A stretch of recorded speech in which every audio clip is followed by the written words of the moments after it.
Welcome once again to Lehto's Law. Here's Steve Lehto. There'll be a brief ad at the end of this video. A lot of people sent me this story, and the story hit the news when it happened, but the case that was filed as a result thereof has just settled for a large amount of money, so that's in the news now too. The Associated Press published a version by Colleen Slevin. A Colorado woman who was handcuffed in a police car, hit by a train, receives an $8.5 million settlement. And so you ask yourself, wait a second. The car was hit by a train, and she was in it handcuffed. Oh, yeah, the car was parked on the train tracks, where it was parked by a police officer. And a police officer handcuffed her and put her in that car. And then that car got hit by a train. So mistakes were made, but they appear to have all been made by a couple police officers who weren't paying attention to the existence of train tracks. So a Colorado woman who was seriously injured when a freight train hit the parked police car in which she sat handcuffed has reached an $8.5 million settlement, a lawyer representing two of the involved police officers said on Wednesday. Now, the fact that she's handcuffed in the back of the car does actually play into this because it points out how helpless she was. So you might not know this, but the police cars are often designed so that people who are put in the back cannot get out on their own without somebody letting them out from the outside. So if she's inside the car, she can't get out. If she's handcuffed, it means that she's even more helpless. The city of Fort Lupton and nearby town of Platteville, which together employed the three officers who were sued over the crash, will each pay half of the settlement to the woman, according to this attorney. The crash happened back in September of 2022. Now, this attorney represents the two officers who work for Fort Lupton.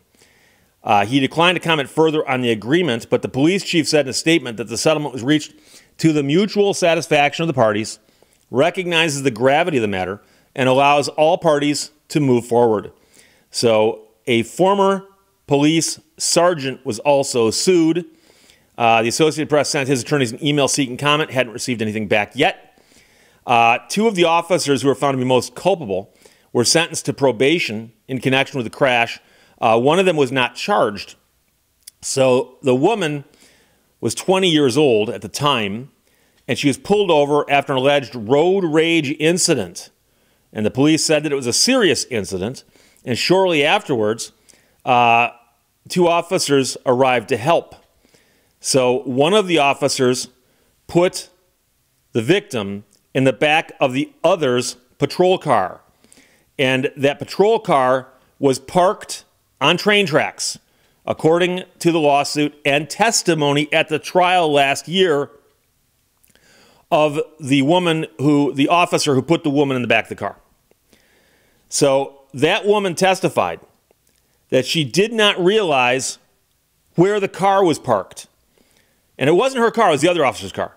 But the tracks and the railroad crossing signs can be seen in her body camera footage. She was found guilty of reckless endangerment and assault. She was fired, and she was sentenced to 2.5 years of supervised probation. Now, in comments recorded on her body camera, one officer told the other officers that he thought he had cleared the tracks when he parked his car, and he parked his car behind the other police officer. So there's, in essence, three cars here, right? There's the woman who's pulled over, there's a police car right behind her, and a police car right behind that police car. And one of the police cars is on the train tracks, and they put her in that police car. He said he was focused on her because he was concerned that she possibly had a weapon.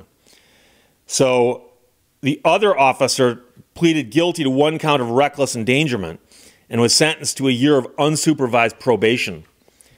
So the woman screamed for help when she saw the train approaching, and although a door in the police car had been left open, she was not able to get out of the caged-in back seat, according to her lawsuit, which said that she suffered serious injuries, including severe head trauma.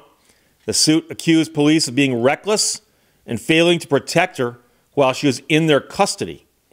By the way, she was charged with a misdemeanor menacing count, which she did plead no contest to. So she did plead no contest to the initial charge, but of course she then suffered severe head trauma. And so here we are $8.5 million later. And that is an important concept in the law. And I can't get into it in a video and expect to encapsulate this entire concept universally. But you need to understand something. If you're walking down the street, someone else is walking down the other side of the street and they get hurt, and you had nothing to do with it, nothing to do with it. Well, you're not responsible for that. They're over there taking care of themselves. You're over here taking care of yourself.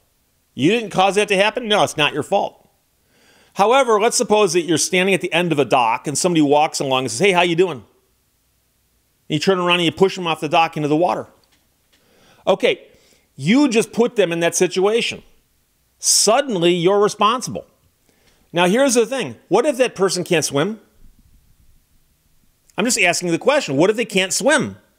You might say, well, people should know how to swim. It's not my fault. No, it is your fault. You're the one who pushed them in the water. And so there's this whole idea in the law that talks about what your involvement is in a situation and how your involvement can make things your responsibility. And so, again, walking down the street over there and me walking down the street over here, two ships passing in the night, whatever happens to them ain't my fault. What happens to me ain't their fault. But, like I said, person walks down the dock to say hello to you and you push them in the water. Now they become your problem. You made them your problem when you did that. And so when a police officer takes somebody into custody, okay, prior to their contact with the police, that person may have been responsible for their own well-being. Police officer makes them pull over. Person pulls over, does everything it's supposed to do, and police officer walks up and goes, "Get out of the car," and handcuffs them. At that moment in time, that person becomes the job of the police officer, and the job is to protect that person. Now, I've seen the videos on YouTube of people freaking out, actually hurting themselves, because they're hoping that somehow by being crazy like that, the police will either let them go or that they can spin it into something later on. But the allegations are pretty clear here, and again, it was all captured on body cameras, plural. And so we've got the story, and the police pulled her over for what they said was a traffic incident for which she should be arrested. No one doubts that, I guess. And they handcuff her and put her in the backseat of a car parked on train tracks. Okay, this case could not go to trial. The police departments would have been insane to let this go to trial. Because as you can imagine, what you're going to do if you're the plaintiff's attorney is go out and take photographs of that intersection, showing the crossing signs, showing the train tracks, showing everything, and then photographs of the police car bent in half because the train hit it. And during your opening statement, you're going to show this to the jury and go, the reason the car got hit by a train wasn't a high-speed chase. It wasn't somebody who slid into an intersection and got hit by a train. No, the car was parked there intentionally. How do you win that? You don't win that. You don't. The only thing you can do is try to reduce how much money you got to pay.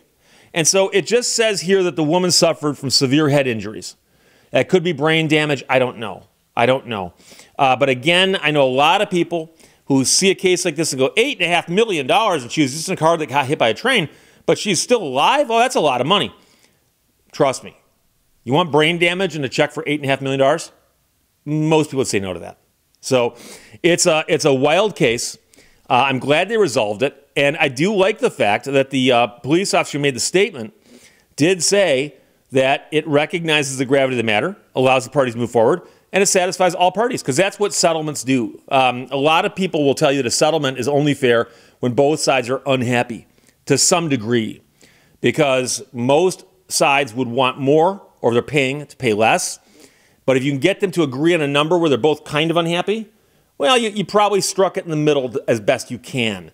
So getting back to the stories I did earlier this week about multi-billion-dollar verdicts, you can imagine what would happen if, and I don't know if Colorado has punitive damages in a claim like this, but if they had punitive damages, if somebody had said, hey, give her $8 or $10 million for her injuries, but maybe you should teach that police department a lesson to train their officers not to park on train tracks.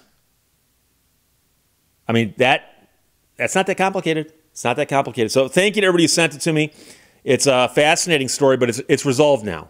From the Associated Press and Colleen Slevin, who wrote that a Colorado woman who's handcuffed in a police car hit by a train receives an $8.5 million settlement. And by the way, the police officer who put her in the car while it's parked on the tracks has been fired. Questions or comments, put them below. Let's talk to you later. Bye-bye. I told you at the top that there'd be an ad at the end of the video, and here we are. And of course, we're talking about Factor. Factor, of course, is a subscription-based meal delivery service that provides delicious and dietitian-designed meals ready in 2 minutes, saving you time. And, you know, I've mentioned them before. I love these people. And you get the box, and it's delivered right to you. You bring it inside, and just to prove the point, I always put in the corner right down here a video of me opening up each box. I'm unboxing it. And literally, like 2 minutes and 5 seconds later, I'm eating. Because they're already prepared, they're ready to go. All you do, you pull out one, decide that you like this one, punch a few holes in the plastic, stick it in the microwave 2 minutes, and as noted on camera here, in one continuous shot, no less, I literally put the other ones away, walk back to the microwave. I think I count down from 10, and there we are. It's amazing how fast this is, and I'll be honest with you. I've mentioned before about how busy I am, and I'm one of these people who I tend to skip meals simply because I prioritize around them. I've got more important stuff to do. It's hard to tell yourself you haven't got 2 minutes to prepare food. So I find this is a lifesaver for me. It really is. And the funny part is that when I don't have Factor in the house, it actually causes me to like shift gears like, okay, now what are you going to do? So anytime I go to the fridge and they got Factor in there, I'm happy about it. So you got 35 different meals and more than 60 add-ons to choose from every week. So you'll always have new flavors to explore. And so you go to their website and you can pick and choose what you want. They've got different plans, different diet things, whatever it is that you do, keto or veggie or whatever it is. And now I'll be honest, I go with the chef's choice. All I do is I say, whatever the chef wants to send me, they can send me. And so I get a surprise package whenever I get my Factor. And so I grabbed the packages from my most recent order. And I got 3-bean vegan chili. That was good. I got my herb-crusted chicken. I like that as well.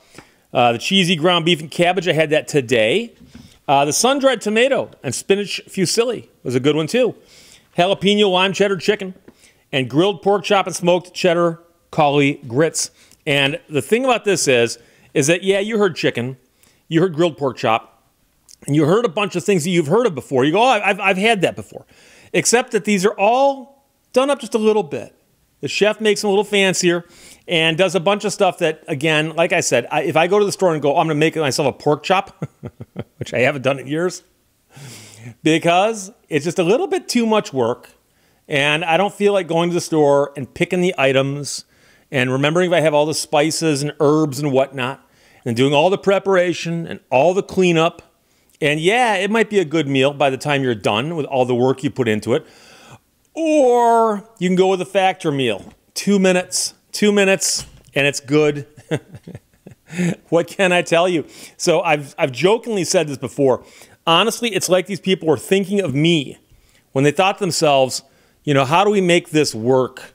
Well, there's people like Steve out there. And he doesn't have time to shop or prepare food, but he'd like to eat well.